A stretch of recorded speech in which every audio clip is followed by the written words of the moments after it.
My sister pushed me through a glass door in rage. The impact put me in a coma.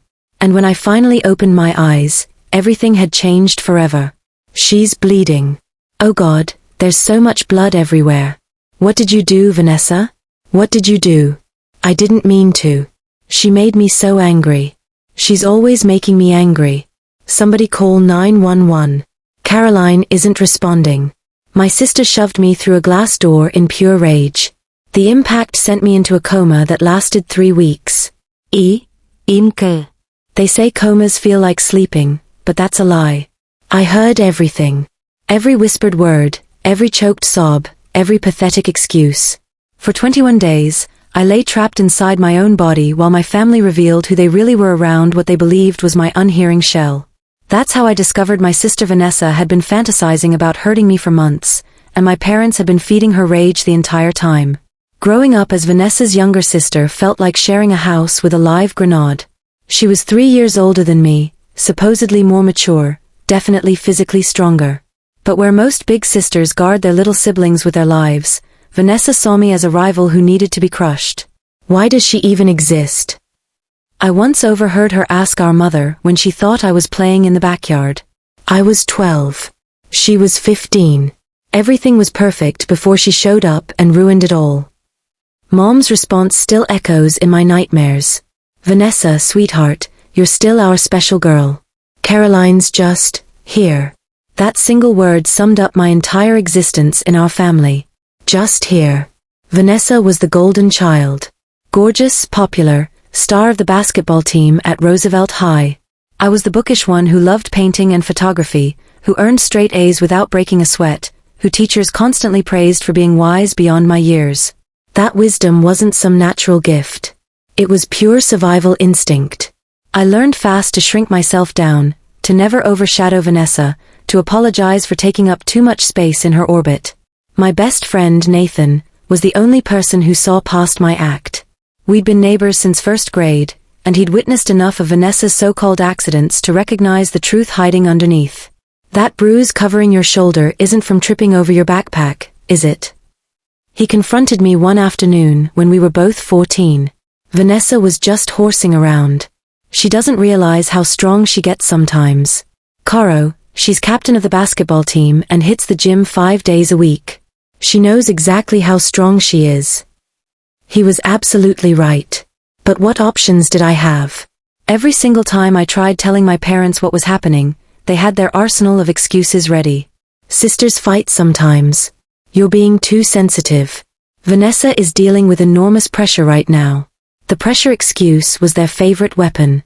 Vanessa was always drowning in pressure, from academics, from athletics, from her own impossible standards. And somehow I became her designated punching bag whenever she needed release. Everything exploded when I turned 16. I'd been accepted into the Regional Academy's elite visual arts program for graphic design and digital media. The acceptance packet arrived on a Saturday morning, and I made the fatal mistake of showing genuine excitement about it. That's fantastic, Caroline, Dad said, giving me a distracted side hug before returning to his coffee and the newspaper spread across the kitchen table. Vanessa walked into the kitchen right as Mom was offering me a lukewarm congratulations that sounded more like an apology. What's happening? Vanessa demanded. Caroline got accepted to that design program, Mom said, already sounding guilty for even mentioning it. Vanessa's expression turned dark as storm clouds. The one at the Riverside Arts Academy? But that's where I have basketball practice 3 times a week. They're in completely different buildings, Nessa. We probably won't even cross paths. Perfect. So now you'll invade my territory. Showing off like you always do. I'm not showing off. I worked incredibly hard for this opportunity.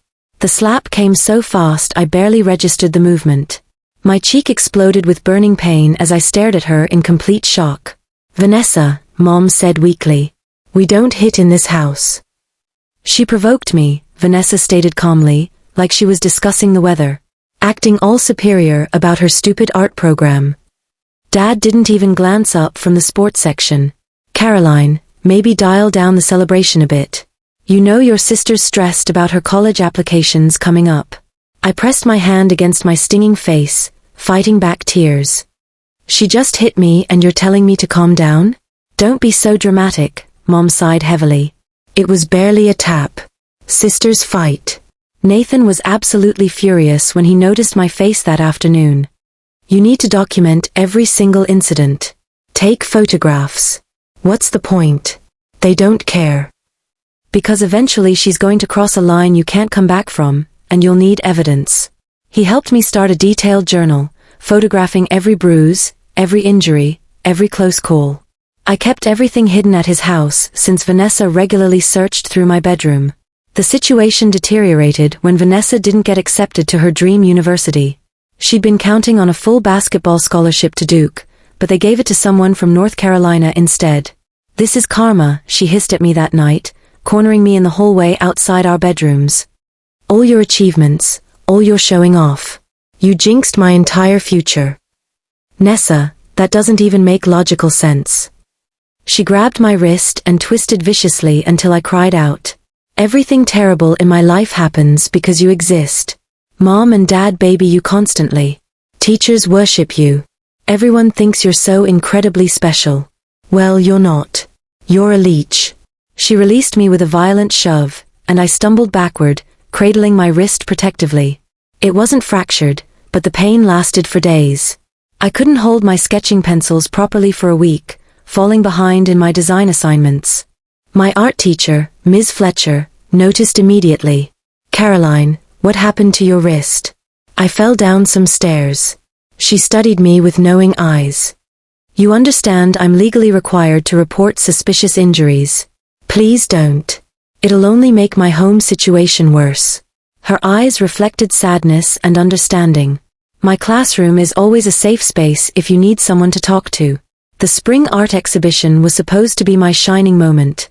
I'd created an entire digital portfolio for the school's gallery showcase, and they were featuring my work as the centerpiece. My parents had actually promised to attend, a rare gesture of support. The morning of the exhibition, Vanessa was in a dangerous mood. She'd just received another rejection letter from a backup school. The rejection meant she'd be attending Westfield Community College, which she considered a fate worse than death itself.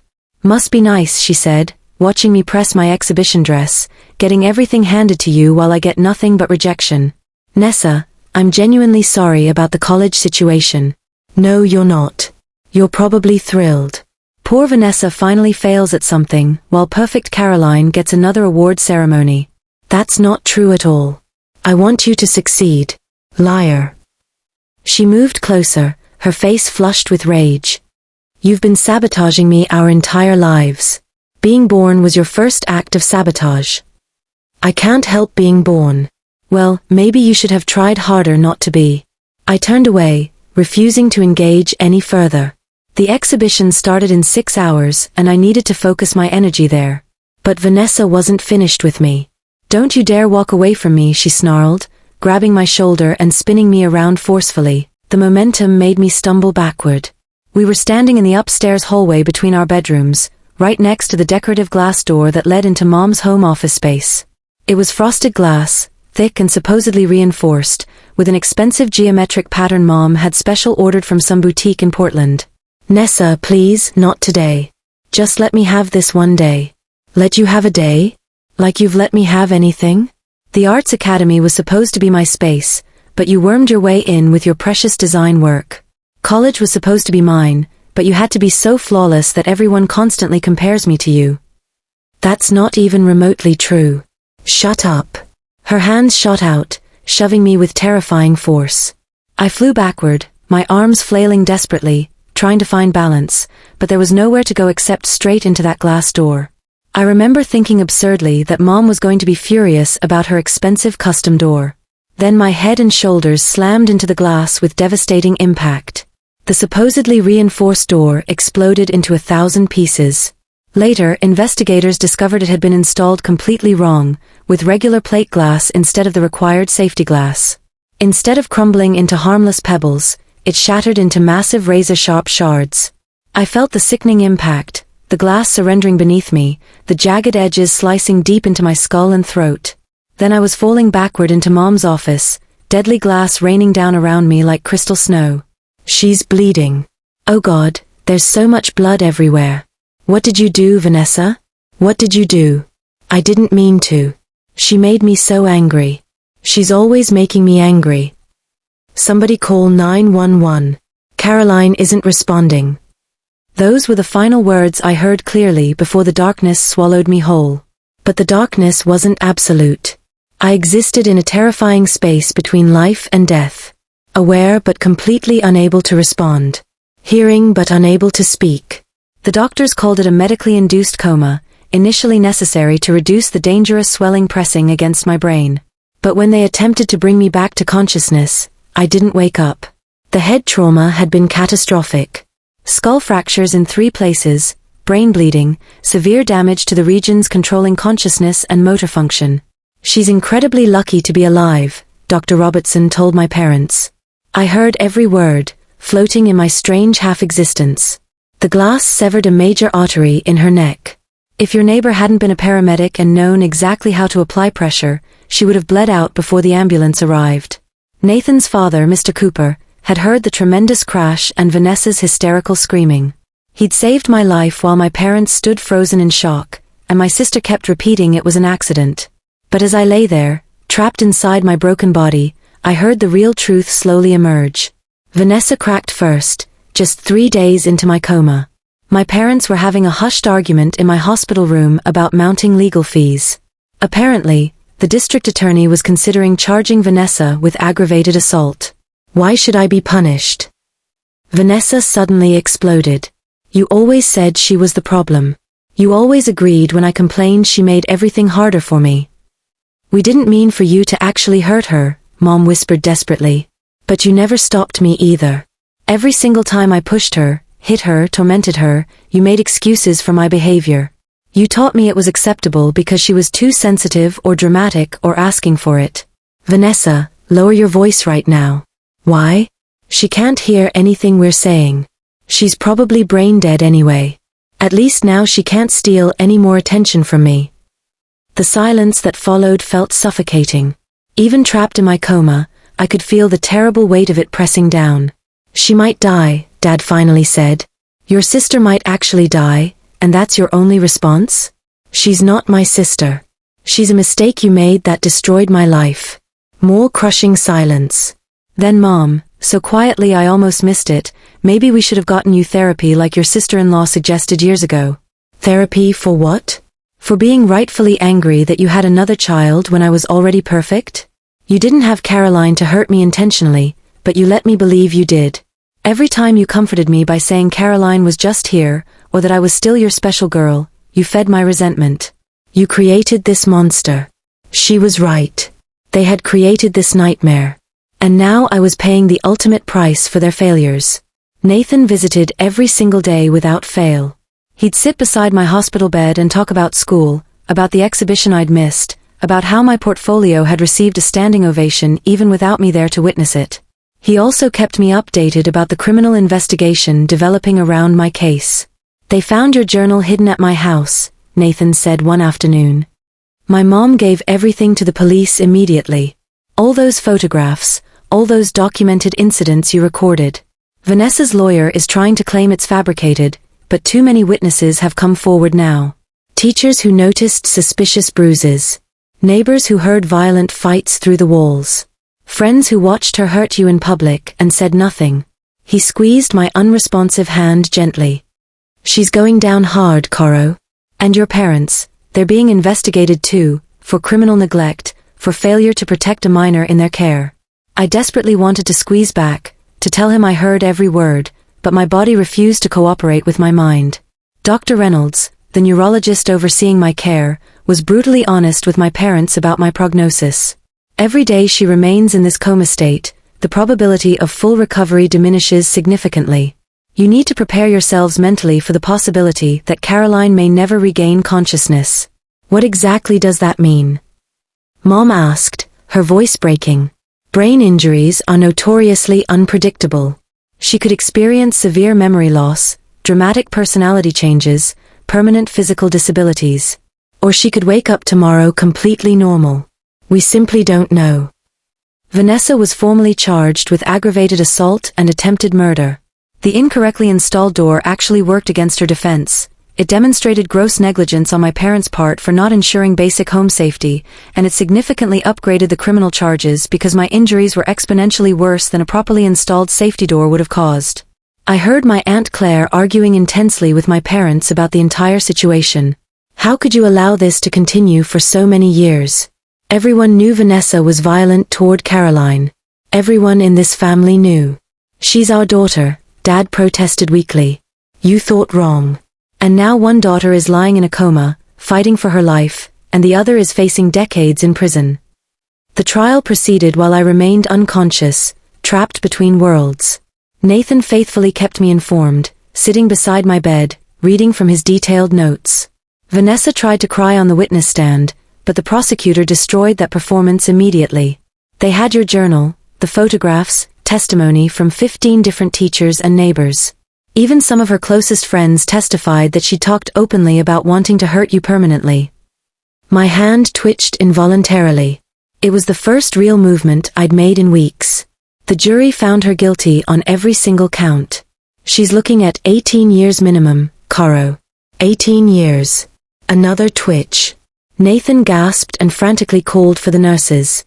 Waking from a coma isn't anything like the movies portray.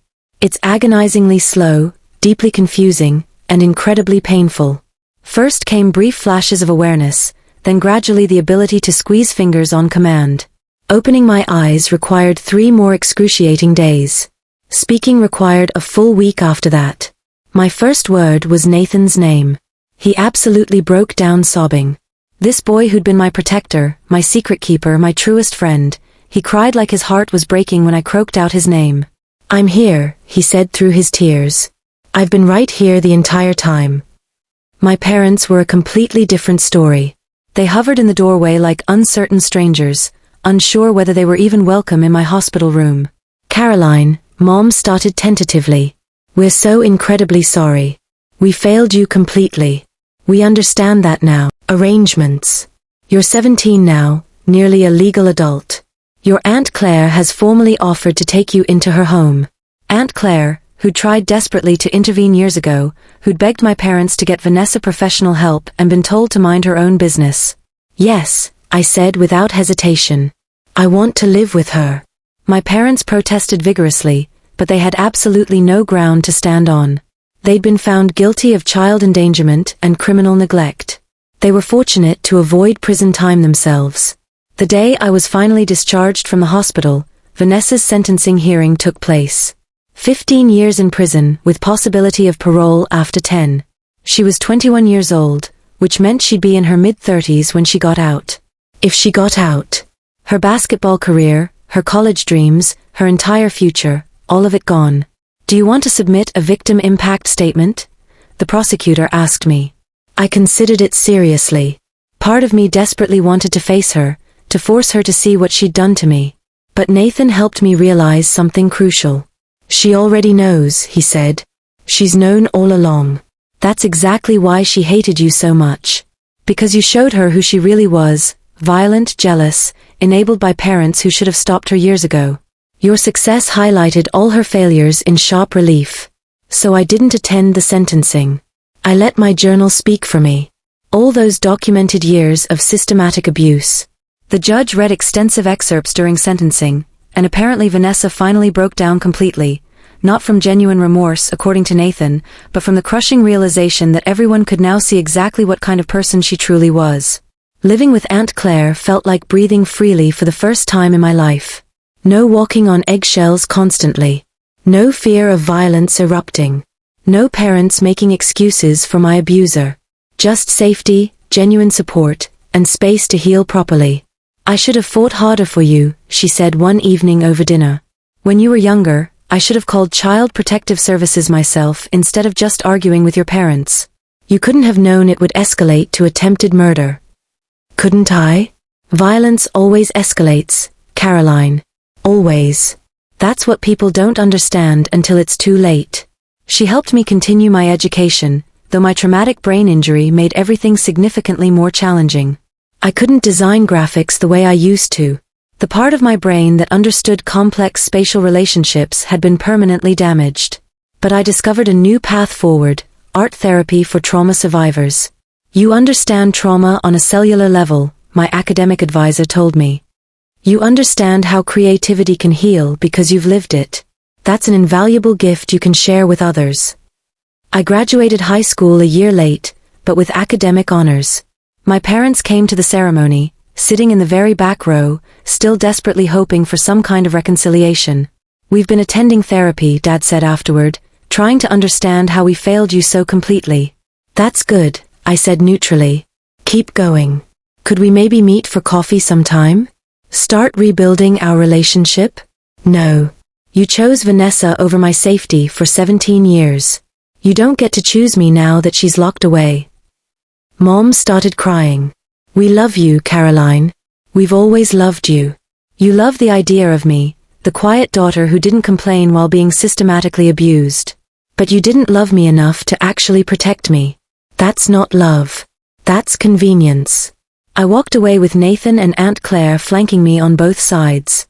My real family. College opened up an entirely new world. Nobody knew my story unless I chose to share it. I made genuine friends, dated casually, discovered who I was outside of being Vanessa's victim. The headaches still came regularly, and I'd probably manage them for the rest of my life. But I was alive. More importantly, I was thriving. My senior year of college, I received an unexpected letter forwarded through my lawyer. It was from Vanessa. I almost threw it away unopened, but curiosity won. It was brief. I still blame you. I'll always blame you. You stole my life. Even from prison, she couldn't take responsibility for her actions. I kept the letter as a reminder, not of her hatred, but of how far I'd traveled. She was still trapped in her rage and resentment, while I was finally free. I started working at a rehabilitation center for teenagers with traumatic brain injuries. Many were victims of violence, just like me. I helped them find their voices again through art therapy. Showed them that survival and healing were possible. One girl, Olivia, reminded me powerfully of myself. 15 years old, quiet, still recovering from being pushed down a concrete staircase by her mother's boyfriend. She couldn't speak yet due to her injuries, but she could paint. Art remembers even when we can't, I told her gently. It lives in parts of our brain that violence can't always reach. The day she completed her first full painting since the attack, we both cried together. Her mother's boyfriend was in prison, just like Vanessa. Her mother had chosen the man over her daughter, just like my parents chose my sister over me. But here she was, creating something beautiful despite everything.